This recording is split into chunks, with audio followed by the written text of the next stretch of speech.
minutos sobre las 8 en punto de la tarde y hoy el mercado condicionado, como no podía ser de otra manera, por ese dato de inflación peor del esperado para el conjunto de los inversores, que ha venido de la mano de los Estados Unidos. Un IPC que ha firmado por encima de estimaciones, lo ha hecho en la zona del 3,1% y realmente es un dato que del todo no es malo, pero no es como para soltar la gran fiesta en Wall Street y sobre todo a Powell no le da.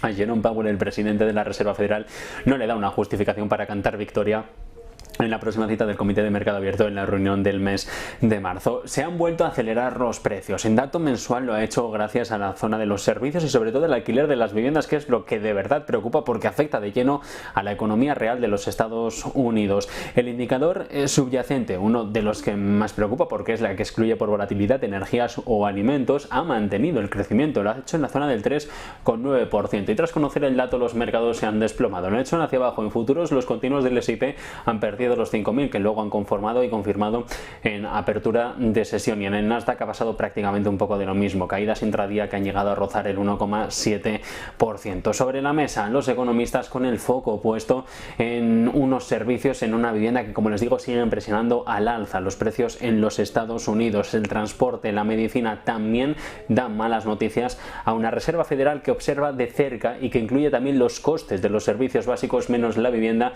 en las métricas con las que juega la partida de subir o bajar los tipos de interés. El informe enfría todas las expectativas, enfría todas las opciones a que en la cita de marzo hubiera un paso efectivo hacia adelante de la Reserva Federal y se comenzaran a bajar los tipos de interés. Antes habrá otro informe, antes hará varias lecturas de los miembros del Comité de Mercado Abierto, pero la justificación general con la que juega el mercado es que ya, ni mucho menos, los tipos se van a bajar en la próxima cita del mes de marzo. Los bonos han caído, los operadores ya han propuesto estimaciones sobre la fecha de inicio de los tipos y los contratos swaps fijan ya el primer pivote efectivo entre julio y junio, algo que sobre la mesa pospone y mucho la hoja de ruta con la que se jugaba hasta ahora. Los mercados hoy han actuado en función de eso, pero también el foco está puesto a lo largo de la jornada, lo hemos tenido que poner desde primera hora al conocerlo, en esa orden de búsqueda y captura que ha levantado Rusia, el Ministerio del Interior de Vladimir Putin, contra la primera ministra de Estonia y su secretario de Estado, el responsable diplomático. También lo ha hecho contra el ministro de Cultura lituano, que es un titular que ha quedado más o menos olvidado, pero que ahí está sobre la mesa, esa ofensiva diplomática del Kremlin en contra de las repúblicas bálticas, al menos dos de las tres que existen. La justificación que se da no es oficial, de hecho en ningún momento el Ministerio del Interior ha dicho el por qué se ha lanzado esta orden de búsqueda y captura, pero sí que sobre la mesa queda la gran amenaza y lo que dicen las agencias de noticias locales, que todo ha sido por el derribo de monumentos a soldados soviéticos que se han ido realizando desde el pasado mes de enero en un territorio como el de Estonia.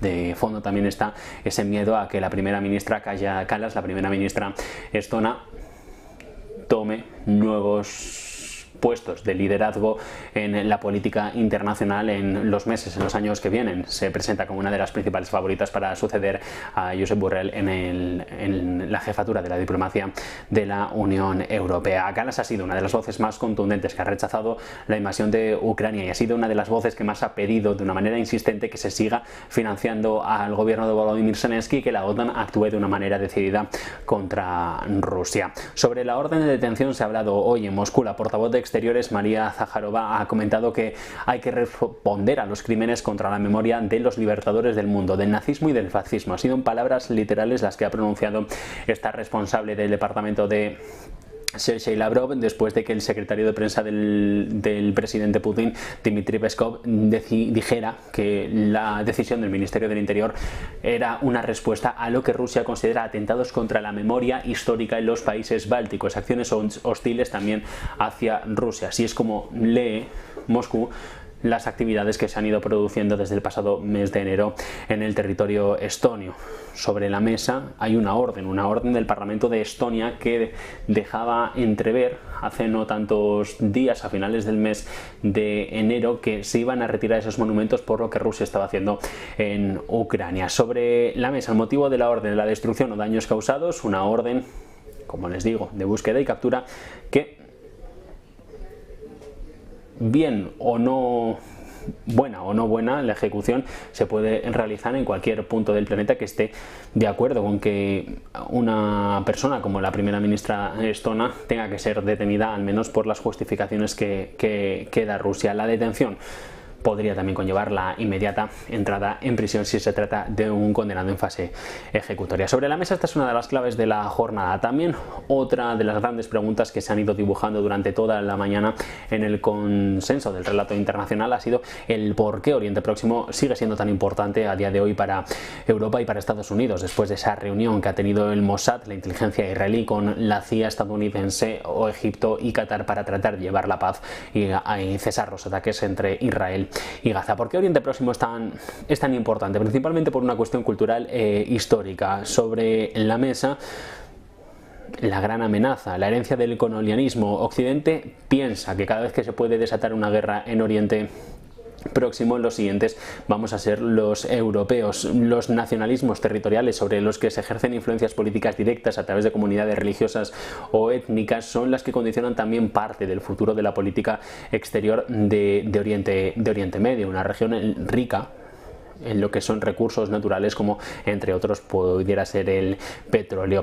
Desde hace años, concretamente desde el final de la Segunda Guerra Mundial, es Occidente quien plasma parte del peligro que existe entre las diferentes potencias internacionales con respecto de su posición en los conflictos protagonizados por Israel y las diferentes naciones árabes. La cuestión palestina es especialmente importante porque es un asunto colonial sin resolver. A día de hoy, culpa de ello pueden tener grandes potencias como Francia o Reino Unido, y por eso sigue siendo relevante, después de todas estas décadas, volver a poner sobre la mesa algunas soluciones políticas como la de los dos estados, auspiciada por Naciones Unidas hace ya varias décadas. Pero si lo del colonialismo no fuera suficiente justificación, hay otra cuestión, que es la generación de empatías. La guerra de Gaza, las derivas regionales causan preocupación, pero no han concentrado la unidad para abordar su resolución, como sí que ha generado la guerra de Ucrania, en parte por la cercanía, en parte porque vemos que estamos más asemejados a una cultura como la ucraniana que a una cultura como la gazatí. Es una política de identidades que en clave estratégica también se tiene que leer. Oriente Próximo es la región más crucial del planeta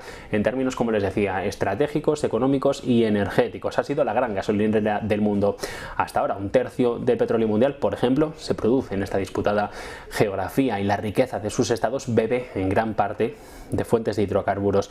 No en vano, los ingresos de los mayores productores regionales en el sector tienen hasta un peso del 60% sobre el PIB, y muchos de ellos llegan a exportar hasta el 80% de los combustibles fósiles, por lo que asegurar el suministro apoyando a uno u otro bando en un conflicto como el de Oriente Medio puede ser esencial para el futuro energético de un país como, entre otros, Estados Unidos o España. Todo ello le confiere una gran primacía en la agenda política, económica internacional, como la de Joe Biden, pero también de la mayoría de los líderes europeos. Y sobre la mesa, las acciones que condicionan también parte del devenir en cuanto a energía, en cuanto a consumo, por los problemas que estamos viendo, sobre todo por la parte de la crisis en el estrecho de Bab el Mandeb, en la zona del Mar Rojo. Oriente Próximo sigue siendo ese gran ajedrez político y geopolítico sobre el que jugar una partida que ya muchos no saben hacia qué deriva va a tomar. En cualquier caso, sí que puede condicionar y mucho el futuro de la economía internacional. Y de economía hablamos en esta última de las claves de la tarde, en este resumen del día, por los despidos. Los despidos que ha protagonizado hoy una gran empresa como Paramount. La compañía anunciaba que 800 de sus trabajadores a final del día de hoy van a ver que mañana no tienen por qué volver a la oficina, que se les ha despedido. La compañía justifica todo ello en que hay que ahorrar costes para aumentar las ganancias, para mejorar el rendimiento de la compañía, que ahora, cuando la gente se desuscribe de las licencias de televisión por cable y se va a las plataformas de streaming, están haciendo mella en sus cuentas. Pero esto lo hace después de un dato curioso, y es que Paramount despide a pesar de haber registrado la emisión más vista de toda la historia de la televisión en los Estados Unidos, la final de la Super Bowl, un evento deportivo que ha llegado a superar en audiencia incluso al alunizaje del Apolo, y que desafía la caída de la audiencia televisiva, alcanzando un récord de 123 millones de televidentes. El partido de este pasado domingo en Las Vegas es la segunda retransmisión televisiva estadounidense más vista de la historia, como les decía, solo por detrás del alunizaje del Apolo en 1969, cuando se estima, y no había mediciones oficiales ni muy exactas, que llegó a haber hasta 150 millones de espectadores, cuando la población era de poco más de 200. Ahora es verdad que se ha disparado hacia cotas que no se habían visto nunca antes en la historia. El fútbol americano sigue siendo esa gran programación más popular de la televisión en un momento en el que las audiencias se relajan. La Liga Nacional ha aumentado sus retransmisiones de todas las retransmisiones televisivas más vistas de Estados Unidos. El deporte, el fútbol americano, supone 93 de las primeras 100, y sobre la mesa todo el dinero que se ha gastado en publicidad. Solo en la final de la Super Bowl, $7 millones por cada 30 segundos de publicidad. La NFL llegó a un acuerdo para los derechos de transmisión que, por ejemplo, llevó a grandes compañías como la CBS a pagar hasta 110.000 millones por los próximos 10 años de emisión. Un negocio televisivo que sigue dando cuantiosos beneficios a diferentes compañías, a pesar de que Paramount, después de haber registrado este gran dato, lo que hace es anunciar despidos y recortes en el mercado laboral. La acción hoy más o menos ha visto un día, o está viendo un día de sesión sin ningún movimiento reseñable. Así pasan las jornadas, se va dibujando la actualidad en este martes 13 de febrero.